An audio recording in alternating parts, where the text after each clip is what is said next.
How's it going, guys? I'm Connor from Running Warehouse. And I'm Caleb from Running Warehouse. And today we are going to be taking a first look at the new HOKA Cielo X1 2.0. Now, the Cielo X1 debuted nearly a year ago at the Olympic trials. We saw athletes wearing the Rocket X2. We saw some wearing the Cielo X1, but it seemed like a lot of the athletes were leaning more towards the Rocket X. It was a little bit lighter, more stripped down super shoe that tended to be more of that true marathon racer. But we know a lot of people who had the Cielo X1 as one of their favorite shoes of the year. It was more protective. It was a shoe that really any runner could wear and it felt good underfoot.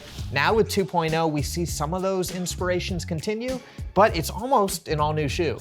Yeah, you know, I was one of those lovers of the Cielo X1. It was my race day favorite in the sense of I was picking it for the marathon because it was so protective, it was so efficient, it could get me to the 26.2. But as you said, those more elite racers, you know, had some criticisms. They wanted a lighter shoe, a more responsive shoe, and that's why they gravitated to that Rocket X2. But I'm really excited for the 2.0 here. I think there's a lot of new updates that a lot of runners are gonna be really excited about.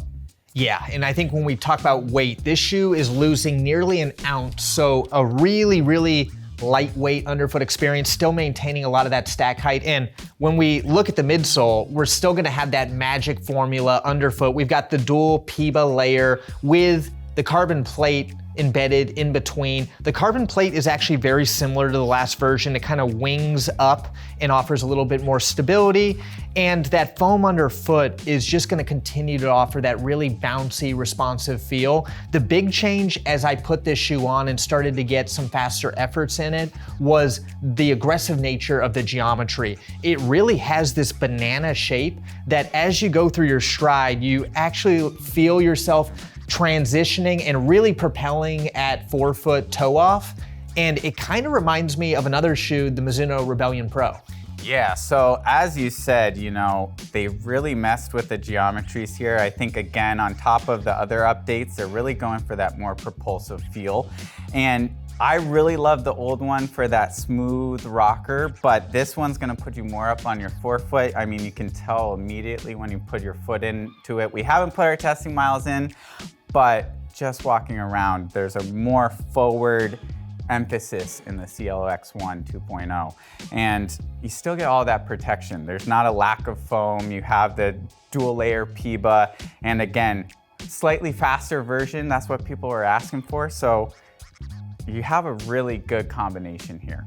Yeah, and I mean, again, just the initial miles I've got on it, it feels fast and it feels light. And another part of the shoe that you lose some weight is on the outsole. We have some rubber panels stripped off, but you still have just the right amount of traction in the forefoot and in the heel. And of course, you've got those cutouts that we've seen in past versions. Yeah, and I think the interesting thing is that they really changed the cutout distribution. So this central cutout is now on the medial side versus the lateral side of version 1. And you know, a lover of version 1, I'm a little tentative to see how that changes the ride. But again, I think the weight savings is gonna be huge. And even, you know, the distribution of rubber coverage is different, but you still have it in those high wear areas. So I don't think durability is gonna be an issue. I got well over a couple hundred miles in the Cielo X1. 2.0 is gonna be very similar. Yeah. Now, moving on up to the upper, this is actually a part of the shoe that really excites me because I had some initial concerns, and as I started testing, I just felt like the knit in version 1 wasn't perfect for me. I feel like with a knit upper, it either fits your foot or it doesn't, and it's also gonna add a little bit extra weight. It's not as breathable. Now we've got a more traditional engineered mesh, and it's very thin, very light. You can almost see right through it. This is gonna offer the fit that I like more. I feel like it's gonna fit a lot more foot types better and really offers that snug, secure lockdown, especially in the midfoot. Yeah, you know, it was almost like they tried a little bit too hard in the first version. It was a little too built up. It was very stylish. I think it had a very signature HOKA look, but with this new upper mesh, it's, you know, stripped down. It's more familiar to that racer, you know. The biggest part of this update that I'm excited for is that upper change. You know, I think with the weight savings, you have brand new laces that are gonna be a little less funky than version 1 because they were unique. And again, I think it's just gonna accommodate a wider range, which is always a good thing. So I'm really excited for the upper change. I think that's gonna be the biggest change and the biggest highlight for myself. Yeah, I mean, overall, the HOKA Cielo X1 2.0, it has that inspiration from the last version, but this really is an all new shoe. This is a true super racer. It's gonna be right in line with all the top competitors from a weight standpoint, a responsiveness, and just how it feels from the geometry of the shoe. This really is a fast, elite racer that I think we're gonna see this shoe now on the feet of the HOKA pros.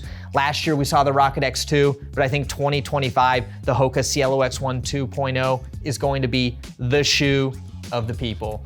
Yeah, I agree. I think the Rocket X2 is gonna have some competition in-house, so we'll see how it goes. Perfect. Well, if you're looking to try on the HOKA Cielo X1 2.0 for yourself, you can find it in early 2025 here at Running Warehouse.